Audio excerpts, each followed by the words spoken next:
my squad, my elites, my viewers, my subscribers, my fellow Bleach fans. That is right. It is me, Captain Violence Days. We are still live action. You already know what it is. Look, first of all, I want to greatly apologize for the little mini hiatus. I want to thank all of you for showing your comments, your care, your concerns regarding me and my little YouTube absence. But if you've been following me on my Facebook fan page, I've been giving my thoughts regarding these chapters and keeping you up to date as far as my situation with me being on this little hiatus. But I also want to thank my new subscribers. I was still getting subscribers, so I want to thank you all for subscribing. Welcome to my channel.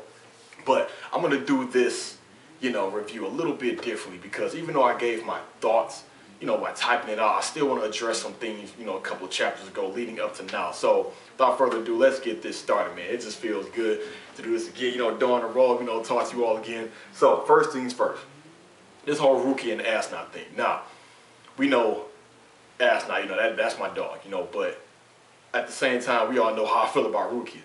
Now, that chapter when Rukia showed her true ability of her Zanpakuto, and she basically froze Asnot completely before he activated his final holy form. That chapter, it had a lot of mixed reactions, from people. Some people were saying that's bull, some people were saying, oh, it's cool. But the ones who were saying it's cool, maybe because they were good Rukia fans, but the ones who were saying that's bull, they weren't even Asnot fans. It was just the fact that, damn, they were thinking she actually defeated Asnot. Now, I'm reading these comments and everything, and I'm thinking to myself, like, nah, I know. I know she just didn't kill Asnot like that. Not with a Sheik, I know. Because, look, he didn't even activate his final holy form at the point. We all know with Bleach and a lot of the anime series, well, especially in Bleach, when their back is pushed against the wall, they rather activate another form or they activate a Bunkai, etc. Or in some other anime series, if that doesn't happen, they come back to life with a different form, getting out revenge on the person they got killed by. So, the thing is, I knew this lineup was going to be set up between Rukia and Asnot, because I thought it was going to be set up to where Rukia was looking for Asnot to seek revenge. But we see Asnot was looking for her because he wanted the Bunkai. Now, on to the next chapter. When, after that, when he broke out of that ice, how did he do it? I just don't know. I would never know. Maybe because he was like going to activate his final holy form. But once Byakuya showed up, that just made everybody, just excuse my French, go apeshit. And I'm going to tell you why. You had people pissed off, and then you had people glad. Obviously, the people who were glad were the ones who were, Byakuya fans. But the thing is, that chapter had predictability written all over it. So for the ones who were mad, I think those were the Rukia fans. They were thinking like, damn. And I'm going off of comments and whatnot, little conversations I was having with other viewers. These people, these Rukia fans, were going by saying like, damn, Rukia, she always getting punked by Kubo. Here she is. She had a chance to do something good. All she did was show a Shikai true ability, which she haven't mastered. Now here comes Byakuya to the rescue. Byakuya to the rescue. To be honest, like I said, I wasn't mad or surprised. Well, I was surprised that Byakuya was going to come back that soon. But as far as the predictability part of the matter, it was the fact that Rukia, she wasn't gonna beat Asnot with just the Shikai alone. That right there. I just knew it because we all should know how Bleach works. So none of this should be a surprise. And for the ones who were going just crazy and pissed off about that chapter, I wish I could see their reactions when the next chapter came out and Byakuya said, he told Asnot, oh, I'm not gonna be the one to defeat you. Right there, I bet all the Rukia fans or people who was pissed off at Kubo in that chapter was thinking like, "Who? Okay, all right, all right, that's good. Rukia is she's gonna take the victory." They was probably thinking like, "Damn, maybe I should have calmed down." And I always say, reserve your judgment. Bleach has been out for too long now. If you've been reading Bleach for years or since the start, it's been out for too long. You should know some of the predictability points in these chapters by now. You should really know it by now. So for the ones who were just going apeshit and pissed off about the Rukia thing, like I said, I wish I could just see your faces when you finally seen that Rukia was still gonna continue on with the fight and defeat Asnot. You know, I just, man, if I was reviewing at that point, because I haven't even been watching other people's videos. Everything that's been on my plate, I've been doing a lot of stuff on YouTube, watching or being on YouTube, obviously. So it's one of those things where if I was making that video, opposed to seeing other people's reactions, if they went apeshit over, you know, Kubo, Punk, and Rukia, it's like, I'd have just added my 2 cents towards that review, but nothing disrespectful or anything. So the other thing is, you have to look at, this is what the fans did. And when I say the fans regarding Byakuya, first when Byakuya, you know, was created, when he was introduced into Bleach, so many people liked him. So many people. Hell, he's my favorite captain. But when he died, when we thought he died, so many people were pissed off. They were just all messed up, just actually sending death threats to Kubo. I mean, people were pissed off worldwide at Kubo. And what did I say? That's messed up, you know, that's my boy, my favorite captain, but this is good for the story because Kubo rarely kills off characters. And he didn't just kill off anybody like Kira, you know, he didn't, you know, this isn't just Kira he killed off. This is Byakuya Kuchiki, captain of Squad 6, Byakuya. He killed them off. I'm like, it's messed up, but it's good for the story. You know, like, it's too bad I got to see him go, but hey, looks like he has to go. So we see Kubo has him survive. And that pissed off people too. So you got people who wanted him to stay dead, then you got people who wanted him to be alive, you know, and then when he had him come back and save Rukia, y'all just pissed people off. And I know some people are saying, you know, they could have had Byakuya come back, but they could have had him come back, you know, without saving Rukia. But the thing is, even though he did kind of save Rukia, he didn't finish her battle. You know, so that's my whole take on it. So on to this chapter 570 titled Closer, Closer. Rukia's Bunkai. Now, let me touch on that for a little bit.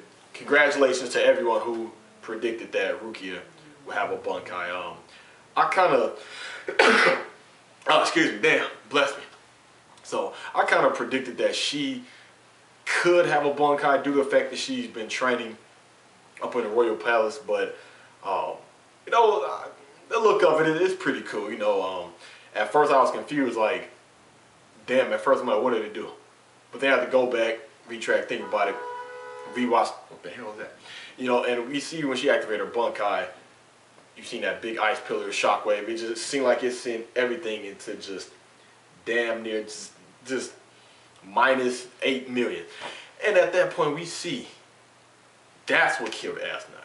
And I love the backstory that they showed on Asnot when he was on his hospital bed and just breathing in was hurting him, and he was just thinking about the pain and he hated being in suffering. And you see, it looks like that says Bible or Bible. I'm pretty sure that was a Bible next to Asnot. And he was thinking about, you know, he's always told if you die, you go to heaven or hell. And he can imagine in heaven that physical pain will not be there. But in hell, yes, it will be that physical pain. And that's when, you know, he started to fear pain. He didn't want to have pain or suffering no more. He was afraid to go to hell. And that's when we see Juha coming in, giving the power. And at that point, we see Asnot. He just shatters, just turns into dust. So rest in peace to my boy Asnot, Star Knight F. You'll always be remembered. You'll never be forgotten. Now, anyway, with Rukia, one thing I loved about this chapter. This is my favorite part of the chapter, believe it or not. When Rukia, after she takes out Asnot, you know, she goes to, you know, melt, and she doesn't have complete control over it. So you see her hand starts to just, like she's just gonna shatter. Byakuya grabs her hand. He tells her, this is a good Bunkai, but it's very dangerous. You know, melt down slowly. You know, you still don't have full control over it. And at that point, I love that because I said so many times to these Rukia fangirls and fanboys. Also, I said in my review, just because Rukia would get a Bunkai, that doesn't mean it's going to be mastered. And that's been proof positive all throughout Bleach. We've even seen that with Renji when he first achieved his Bunkai fighting against Byakuya. That's what I loved about it. Like, just because you get some new power, that doesn't mean you automatically mastered it. Like, you learned all the techniques because there are techniques even within Bunkai. So that's like just her first, you know, launch off technique that she has with her Bunkai. So that I really did like. And we see Byakuya and Rukia, they walk off, brother and sister, to protect Soul Society. Then we switch to Isane, and you see Chihiru. She comes with beds and medicine that she took from the Quincy's and whatnot. But we are introduced to this new Quincy, you know, Star Knight V. I think his name Gunel of the Vanishing Point, and obviously Star Knight V for, excuse me, for Vanish.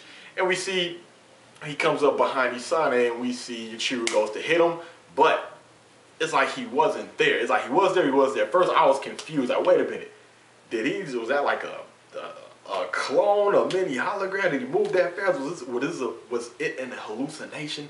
It was messing me up. But we see this is going to be an annoying Quincy to me. I mean, he looks stupid. But I am curious about his final holy form. And I wonder how Yuichiro is going to counteract against this Star Knight. Because I am really glad about the fact that Kubo is going to have her fight. It's been such a long time, and people have been wondering that for so long, including me. When is Ichiro going to fight? When is Ichiro going to fight? When is Ichiro going to fight? I've always wondered that. So, my thing is this. Why did Kubo wait all the way up until now to have Ichiro fight? Same thing with Unohana. And you know, that's my only gripe with Bleach. You know, the way Kubo did it. He waited all the way to the final arc to just have these characters fight.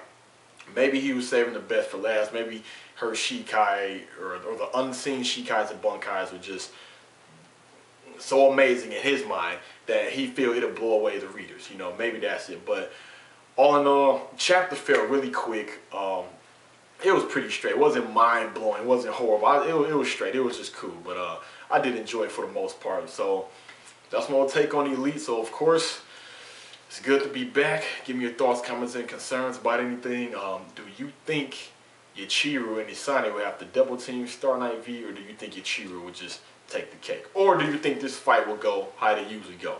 They're fighting.